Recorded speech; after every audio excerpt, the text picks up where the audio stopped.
یوم تکبیر الریاض جامعۃ علماء اسلام ریاض ریجن سعودی عرب کے صدر مولانا مفتی عبدالجبار کی طرف سے یوم تکبیر کے حوالے سے ایک نشست کا اہتمام کیا گیا، جس میں ریاض کے عہدیداروں، رہنماؤں اور سوشل میڈیا ایکٹیوسٹ نے شرکت کی، جس میں ملک پاکستان کو ناقابل تسخیر قوت بنانے والے تمام زعماؤں کو خراج تحسین پیش کیا گیا۔ شرکا مجلس جامعۃ علماء اسلام سعودی عرب کے مرکزی نائب صدر مولانا اسد اللہ، ریاض کے سیکرٹری جنرل الحاج ممتاز خان، ڈپٹی جنرل سیکرٹری الحاج عطا اللہ، فائنانس سیکرٹری مولانا فضل وہاب، سیکرٹری اطلاعات قاری عبدالعلی المعروف عبدال ترابی، شمیسی یونٹ کے صدر مولانا وہاب اللہ، میڈیا ایڈوائزر بلال خان مسعود اور دیگر احباب نے شرکت کی۔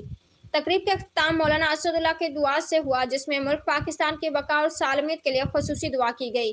خصوصاً پاکستان کو ایٹمی قوت بنانے والوں کے ارواح کو۔ آخر میں میزبان صدر مولانا مفتی عبدالجبار نے سب شرکاء کا شکریہ ادا کیا اور اپنے عاشقانہ آمد پر خوش آمدید کہا۔ ہم صدر محترم مولانا مفتی عبدالجبار کے بے حد مشکور اور ممنون ہیں کہ ہمیں اپنے ہاں دعوت دے کر عزت بخشی۔